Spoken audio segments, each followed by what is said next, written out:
Ora viva, boa noite, bem-vindo à edição de quinta-feira do seu jornal principal. Confira os destaques para hoje.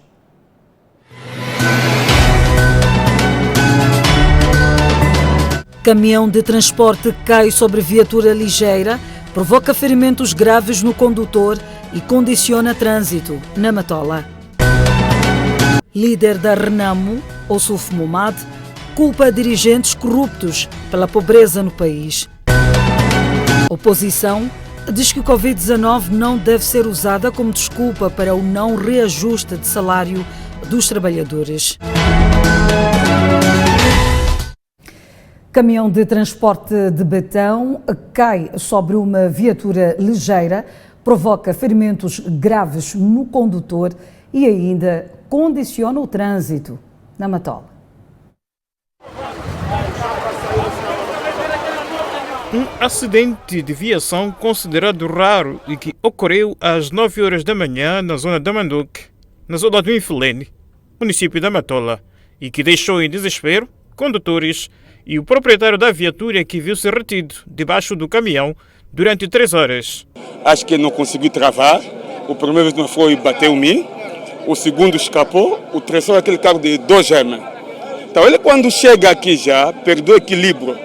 Foi bater o muro. Quando bate o muro, já a volta já que se encontrou com esse carro. Mas já outro carro aí, que apanhou o mesmo acidente, não sei como aconteceu, porque nós todos já tivemos medo. Queremos ver como salvar a pessoa. E não sei, por algum problema de freios, qualquer coisa assim, o caminhão deslizou, acabou fazendo esse estrago aqui, a viatura ficou por baixo do caminhão. Eu entrei e nem 5 minutos, de repente apareceu com uma violência um caminhão que bateu o muro da casa. O carro do senhor que sofreu muito, um carro azul, a tentar evitar, logo entrou e foi preso pelo caminhão. E porque a falta de meios no Serviço Nacional de Salvação Pública já tem barbas brancas, este acidente veio destapar esta realidade e este condutor não morreu graças à intervenção de um singular que teve de usar seus próprios meios para acabar com o sofrimento da vítima.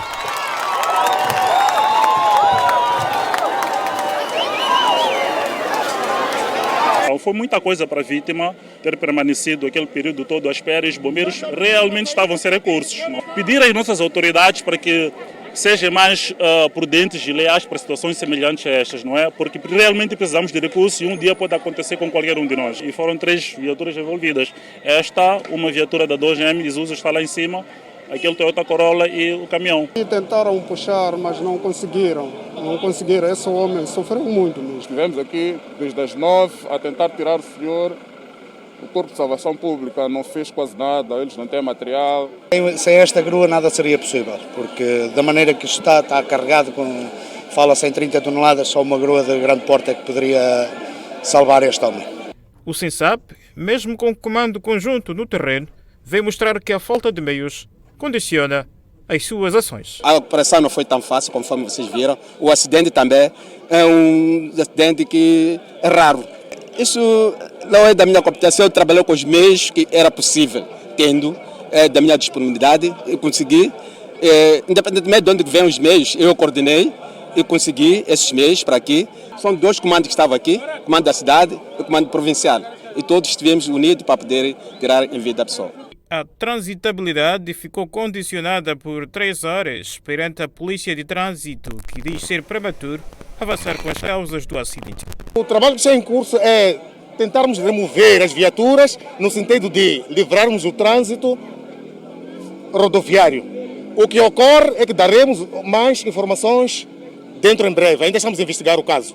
Há informações segundo as quais mais 3 cidadãos teriam sido transportados para o Hospital Central e não se sabe a situação real do seu estado clínico. A população rejubila de alegria, porque assim chega-se ao fim de um drama vivido durante 3 horas. Imagens de César Marighel, Coutinho Macanães, TV Sucesso.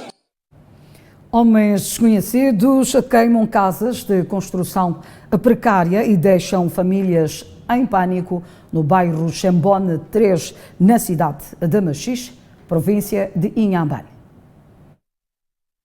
Xambone 3 é um dos bairros suburbanos da cidade de Machixe, onde a maioria da população vive em casas de construção precária. ou seja, feitas de caniço, macute e cobertas de chapas de zinco. Há 2 semanas que a unidade residencial registra um fenômeno que está a tirar sossego às famílias. Trata-se de desconhecidos que estão a atear fogo nas vedações e respectivas casas. Ontem às 18 e tal, estive aí dentro, então as vizinhas, papô, a barraca está a queimar. Então vieram, tiramos a água, me ajudaram a pagar. Pronto, né? Sabemos quando voltamos e viemos aqui ver nos lados. Estamos a ver paletes de fósforo. Aqui estava a dormir meu marido aqui dentro. Chamar, aqui em casa está a queimar. Sair, conseguir me pegar banda aqui para que... Não conseguiram ver quem queimou? Não. Terror e medo dominam nos dias que correm as famílias do bairro Xambone 3, na cidade de Machixe. As fontes afirmam que as noites têm sido de muitas incertezas por conta da ação dos malfeitores. Esse criminoso está a tentar isso mesmo. Está a tentar isso. Está a tentar o quê? Matar alguém. Matar alguém. Porque não tem lógica ir acender uma casa de alguém. Não tem lógica. Não sabemos que essa pessoa quer o quê conosco, porque quer nos acabar. Por visto, estamos a ver que ele quer nos acabar. Do jeito que queimou naquela casa, se não fosse vizinhos que viram, aquela casa teria ardido, então queimar com aquele fio aí, daquele fio ia arder todas as casas de cá. Não sabemos mesmo de verdade, estamos a pedir socorro. Em Xambone 3, são 140 famílias que, devido às precárias condições financeiras, vivem nas casas e vedações construídas com base no caniço e macute, material altamente inflamável. E todas estão na mira dos supostos homens-fogo que circulam nesta unidade residencial. E as estruturas do bairro Xambone 3 equacionam formar equipas de patrulhamento comunitário para neutralizar os responsáveis que aterrorizam os moradores. Há vozes que chamam estas barracas de palácios da província de Inhambane. Aliás, muitos que hoje em dia têm os verdadeiros palácios tiveram como primeiro teto este modelo de casa. Entretanto, há quem pretende exterminar as construções precárias, concretamente no bairro Xambone 3, na cidade de Machixe. E o grande medo das estruturas locais é a ação dos malfeitores culminarem com mortes. Era um bairro tranquilíssimo, posso dizer assim. Agora, ultimamente, estou a ver que a coisa está a ser constante. Está a ser constante. Tenho que juntar os meus elementos para poder a gente delinear a estratégia para poder sanar essa situação. Na patrulha, professor? Na patrulha, sim. Na patrulha. Vamos ver quais são os mecanismos necessários para poder fazer o patrulhamento. Nesta unidade residencial, por um pouco, uma casa e uma vedação, todas construídas de material precário, podiam reduzir a cinza. Valeu a pronta intervenção dos vizinhos das vítimas, que possibilitou debelar o fogo ateado por desconhecidos. As estruturas locais estão apreensivas e afirmam que não vão admitir. Os que vivem em casas de caniço pode pegar fogo e morrer carbonizado. Por isso as pessoas têm muito medo. O dia que queimaram este quintal, vieram logo de manhã e vieram me avisar em casa. Vieram me avisar em casa. E hoje também, esta manhã, vieram me avisar em casa. Eu corri logo, vim para poder ver. Tem alguém que suspeita? Não, mas são pegadas de criança, 17, 18 anos. De notar que incêndios que culminam com a destruição de casas de construção precária têm sido frequentes em Inhambane. Este ano, por exemplo, 7 infraestruturas turísticas arderam nas praias do Tofo, Tofinho e cidade de Vilanculo. Estão detidos na 3ª Esquadra da PRM 2 indivíduos acusados de venda e consumo de drogas na zona militar, mais conhecida por Colômbia. Os 2 indivíduos acusados foram encontrados na posse das drogas na imagem, nomeadamente cocaína, heroína e cannabis sativa, no bairro militar, vulgarmente conhecido por Colômbia, quando os mesmos consumiam e tentavam vender. Esta mulher, de 44 anos de idade, confessa que foi encontrada a consumir droga e nega ter vendido a mesma. Me apanharam eu a consumir. Me apanharam com droga na mão. Fumava, mas há 4 meses a fumar. Eu nunca vendi. Já nas malhas da polícia, a indiciada diz-se arrependida. Sim, estou arrependido. Porque os meus filhos, assim que estou aqui, estão a sofrer lá em casa. Ninguém procura comida para eles. Estou arrependido, sim.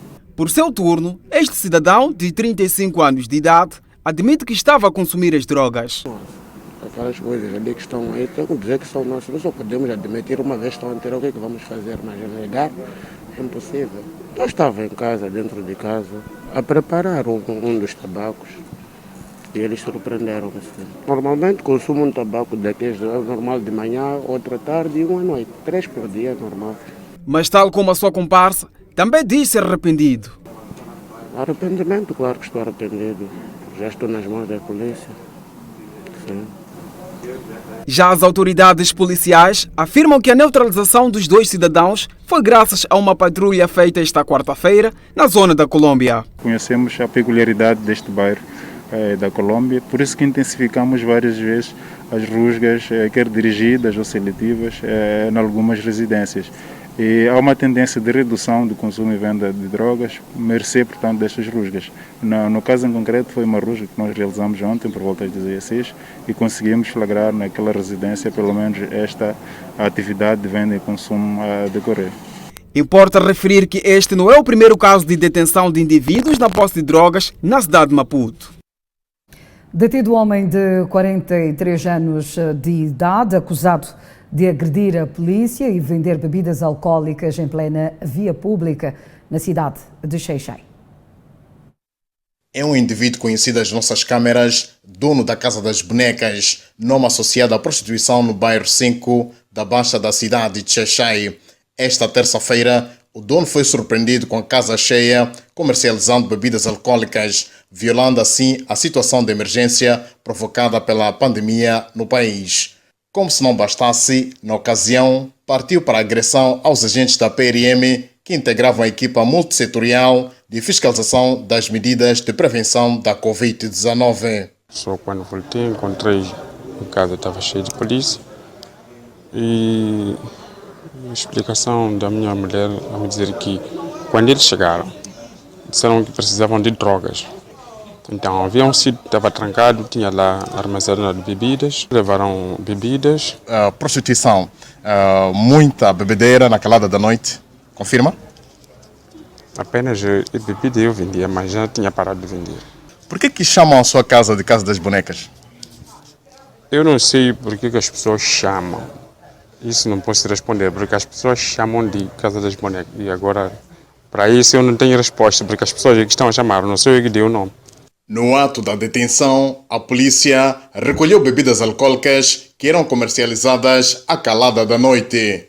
Esta barraca, a Casa das Bonecas, foi um dos sítios onde a brigada escalou. E, como puderam ver, foram apreendidos diversas marcas de bebidas alcoólicas e o proprietário tentou reagir agredindo os agentes. E, como não se podia deixar os agentes agredir, ele foi recolhido, já está sob custódia e o auto aberto e será entregue a quem de direito para poderem ser responsabilizados. Lembre-se que noticiamos há meses que esta casa de diversão noturna era usada ainda para o consumo de drogas. Recolhido às celas, homem apontado como líder de quadrilha de assaltantes à mão armada em estabelecimentos comerciais na cidade de Tete.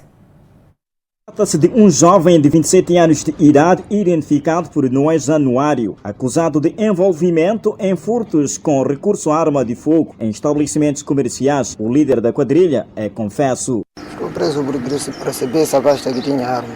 Recebeu com quem? Recebi com um senhor de nome Marco Silva Muzilande, mais conhecido por Obese. Eu se conheci com ele na cadeia. Ele me ligou na quarta-feira dizendo que na quinta-feira vou chegar em Tete e vai receber uma pasta. Só não abre o que tem para ver o que tem. Só lá tem uma arma. Ele disse que ele só para dormir comigo 2 dias, depois vinha levar. O homem mascarado diz que os comparsas são provenientes da capital moçambicana Maputo e nesta ação beneficiaria de 300 mil meticais. Quem são de levar esta arma? Eles tinham que vinham assaltar nos estabelecimentos comerciantes. Eu só era para guardar a pasta, depois eles vinham levar e eles fazer o trabalho deles. São 2 pessoas, Marco Silva Muzilande e outro de nome Kennedy, são de Maputo. E qual seria o seu benefício? Dizia que iam me dar 300 mil. E como é que a polícia encontrou? Isso aqui fui guardar na minha casa, então um dos meus irmãos descobriu e levou isso para Cernic. Segundo a porta-voz do Serviço Nacional de Investigação Criminal Cernic em Tete, Celina Roque, o líder da quadrilha foi neutralizado na posse de uma arma de fogo do tipo pistola usada para assaltos em estabelecimentos comerciais na urbe. Este indivíduo foi flagrado a portar esta mochila que tinha uma arma de fogo do tipo pistola contendo 14 munições e ainda trazia na mochila estas máscaras que tinham como objetivo camuflar os rostos para impedir que as suas vítimas os identificassem. De referir que este é o cabecilha de uma quadrilha composta por 3 indivíduos, em que 2 deles estão a monte e foi possível neutralizar a este. A porta-voz do Cernic salienta que decorre um trabalho por forma a neutralizar os outros elementos da quadrilha que encontram-se foragidos. Está sendo realizado ainda, continua um trabalho investigativo no sentido de localizar e trazer estes 2 indivíduos que ainda estão a monte no sentido de responsabilizá-lo pelos seus atos. E estes ainda estavam a preparar-se para perpetrar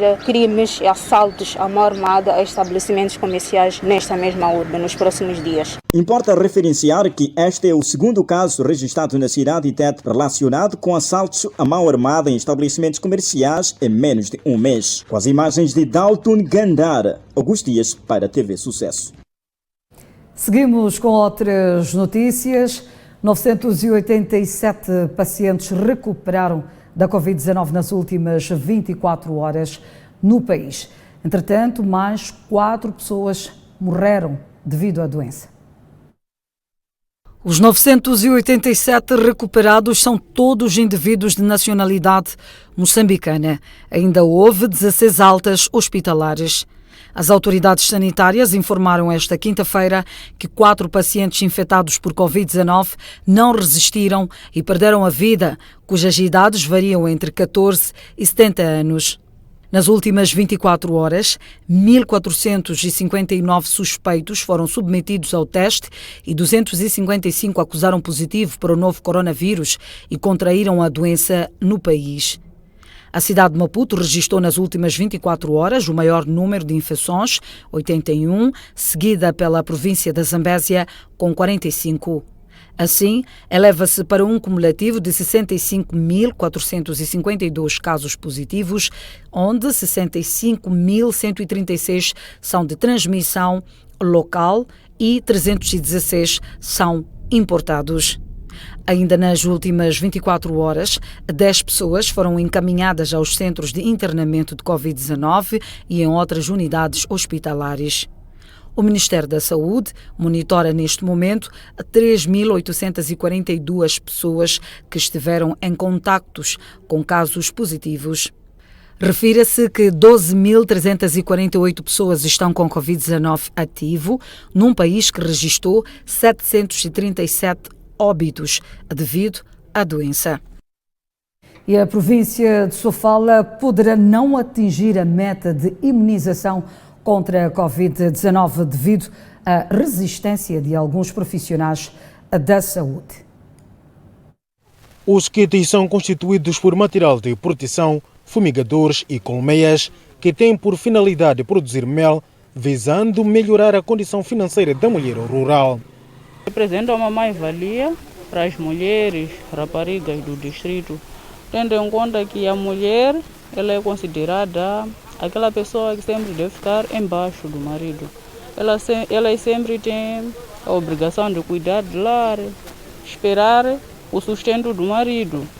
E atualmente nós temos muitas mulheres vulneráveis, temos mães solteiras que elas acabam se...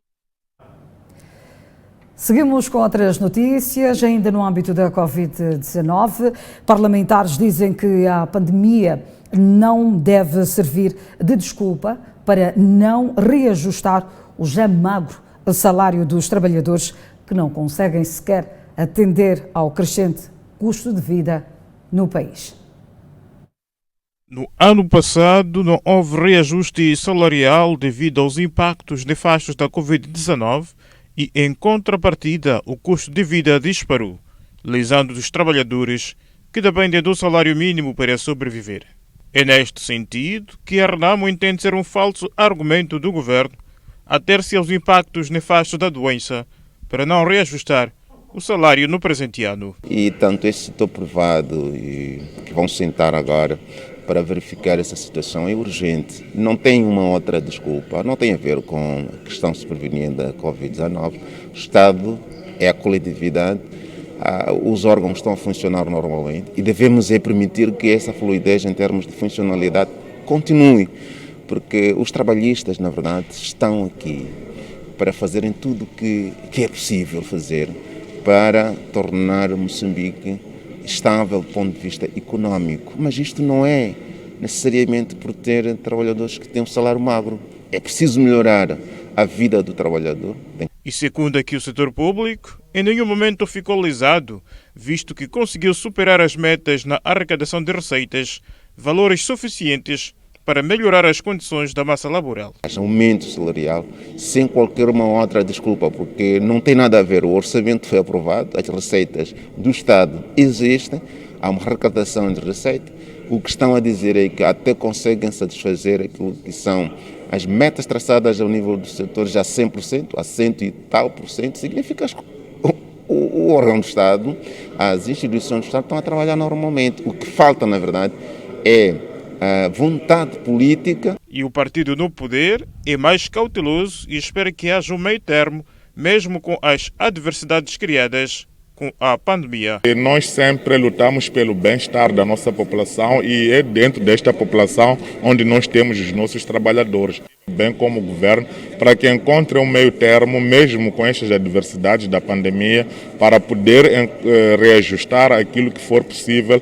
Pode-se olhar de setor para setor, de acordo com aquilo que são as prioridades, mas nós acreditamos que é extremamente importante este diálogo e o nosso governo já nos habituou a sentar à mesa com a Comissão Consultiva de Trabalho, com os empregadores, para estudar melhores caminhos para a prossecução daquilo que são os objetivos macroeconômicos do nosso país. De lembrar que esta sexta-feira, a Comissão Consultiva do Trabalho vai analisar o estágio do mercado laboral, incluindo o teto salarial. Recuperamos a notícia na qual a província de Sofala poderá não atingir a meta, neste caso de imunização contra a Covid-19, devido à resistência de alguns profissionais da saúde. A província de Sofala poderá não atingir as metas previstas para a vacinação dos profissionais da saúde, apesar da prorrogação da campanha de imunização. O fato prende-se, por um lado, de acordo com o chefe do Departamento de Saúde Pública, nos serviços provinciais de representação do Estado, a resistência de alguns em aderir ao processo. Como é uma vacina nova, em algum momento alguns profissionais de saúde têm um e outro receio. Mas ao nível dos serviços provinciais estamos a fazer tudo por tudo para mobilizar a todo mundo que ainda não fez vacina e que tem critérios para fazer a vacina, que seja vacinado. Mas essa extensão será resultado da dúvida que os profissionais da saúde têm com relação à vacina ou se calhar existem outras motivações? A extensão não é pela dúvida, mas sim, em algum momento nós temos a nossa base de dados. Em algum momento podemos ver que tem alguns profissionais de saúde que durante a semana estão a sair de critérios de positivos e já estão a ter altas. Esses têm que ter a oportunidade também de fazer a vacina. Por causa disso, até a data, nesta parcela do país, foram vacinados 86,1% do número previsto. Temos um universo de 4.706 profissionais de saúde vacinados. A nossa meta é de 5.454, quer dizer, estamos com 86,1% dos profissionais de saúde vacinados. Na segunda-feira iniciamos a vacinação de agentes polivalentes elementares de saúde. Esse que é um braço do Sistema Nacional de Saúde que dá apoio a nível comunitário. Nós temos uma meta de vacinar 450 e 69 APs. Até então já vacinamos 336 APs. Atualmente, a cidade da Beira, com 4 postos, está na dianteira com mais de 1.580 profissionais vacinados. De volta às notícias, o presidente do partido Renamo, Ossufo Momad, afirma que o índice de pobreza no país está associado a dirigentes envolvidos em atos de corrupção. Esta posição, que é do presidente do partido Renamo, Ossufo Momad, que falava aos jornalistas na cidade de Tete, no âmbito de visita de trabalho de 3 dias nesta região. O presidente do maior partido da oposição em Moçambique disse que a pobreza e a corrupção, o seu combate, constitui um grande desafio, principalmente com a falta de vontade política, por forma a estancar estes fenómenos. Quando a pobreza, corrupção e partidarização do Estado, os moçambicanos estão claros que o seu combate é uma guerra perdida. Porquanto os seus níveis são cada vez mais assustadores. E é líquido que não há nenhuma vontade política de minimizar e muito menos eliminar, por uma razão muito simples. Os que deviam combater energicamente estes males são promotores e patrinhos da calada da noite, contrariando o discurso oficial e politicamente conveniente preferido à luz do dia. No outro desenvolvimento, Momad disse que a corrupção que envolve maioritariamente os governantes fragiliza aquilo que são os protestos da população moçambicana. Estes fenômenos são de conveniência dos governantes, porque enquanto a pobreza dos moçambicanos é pretexto para pedir apoios externos em nome dos cidadãos mais pobres, a corrupção é um meio de enriquecimento ilícito e a partidarização do Estado serve para fazer chantagem e manipulação aos servidores do Estado como uma das formas mais prodais para o regime perpetuar-se no poder. O maior dirigente do partido Renamo salienta a situação de nível de corrupção que o país atravessa. Não se justifica que todos os dias assistamos um carnaval de corrupção e, curiosamente, envolvendo membros do mesmo partido, cujos tentáculos remontam a 46 anos. Não faz sentido que num país como o nosso, que consagra a defesa dos direitos, liberdades e garantias constitucionais, os funcionários do Estado e outros servidores públicos sejam tratados como marionetas que devem obedecer cegamente às imposições do partido no poder. Segundo a percepção da corrupção da Transparência Internacional, Moçambique é um dos países mais corruptos do mundo. Ainda esta quinta-feira, o Ossufo Momad exortou o líder da junta militar, Mariano Nhongo, a sair das matas para juntar-se aos demais combatentes que aderiram ao processo de desarmamento, desmobilização e reintegração. O presidente da Renamo, Ossufo Momad, fez a exortação esta quinta-feira em Quilimane, na província da Zambésia, destacando que o DDR é uma das principais condições para o desenvolvimento do país. O processo está a andar e estamos satisfeitos porque aqueles que estavam a resistir para aderir a esse processo já estão a aparecer. O partido distancia-se em relação àquilo que está a acontecer, não? Porque nós não concordamos que alguém saia da sua casa e vá matar a população inocente. Por isso nós continuamos a condenar aquele que pensa que a arma é que vai poder resolver os problemas que eles pensam que tem, não?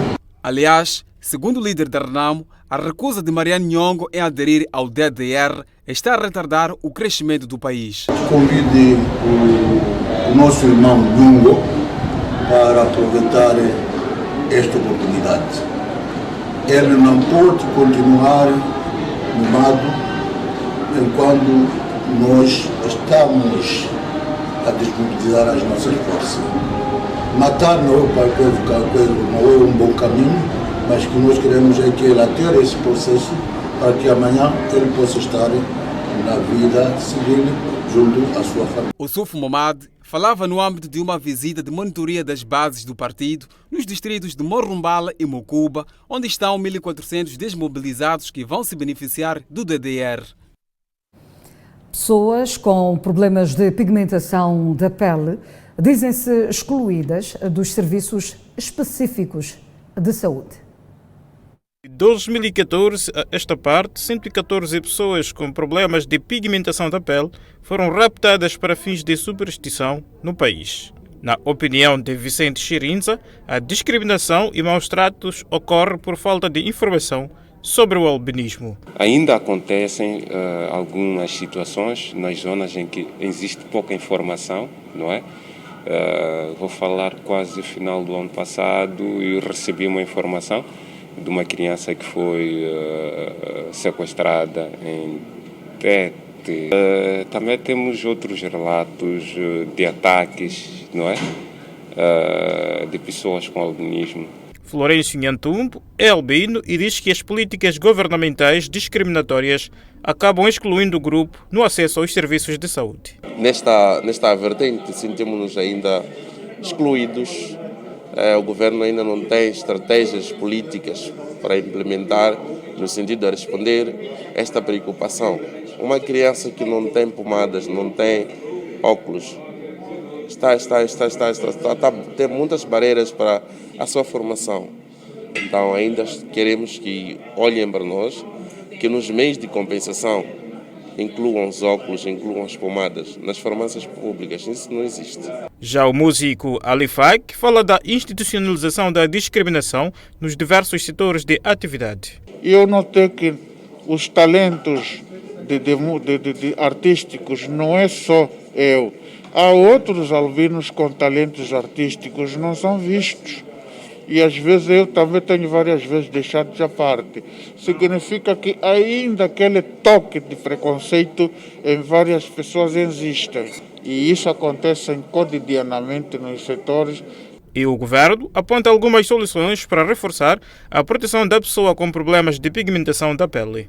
Estamos cientes da responsabilidade de continuar a desenvolver ações energéticas para a proteção das pessoas vivendo com albinismo, como a discriminação e exclusão social, aprovando instrumentos legais que estabelecem direitos especiais da pessoa com albinismo, tais como direito à educação, direito à saúde e direito ao trabalho. Refere-se que já foram instaurados 55 processos crimes contra indivíduos envolvidos no tráfico e assassinato de pessoas albinas.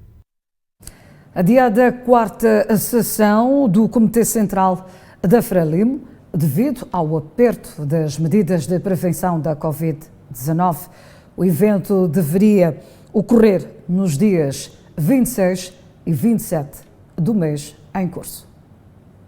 O partido do Batuque e da Maçaroca adiou a quarta sessão do Comitê Central da Frelimo, que deveria realizar-se entre os dias 26 e 27 do corrente mês.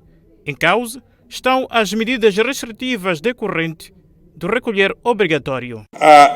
Tem sido removido o elemento que havia de nos permitir concentrar acima de 300 pessoas, considerando que, mesmo sem convidados, para a realização de uma sessão do Comitê Central, no mínimo na sala, o Comitê Central concentra cerca de 300 pessoas, mas olhando para outros segmentos de apoio que, não estando diretamente na sala, estarão a prestar serviço de apoio fora, o número dos que estão envolvidos em sessões do Comitê Central, sem convidados, ultrapassa 500.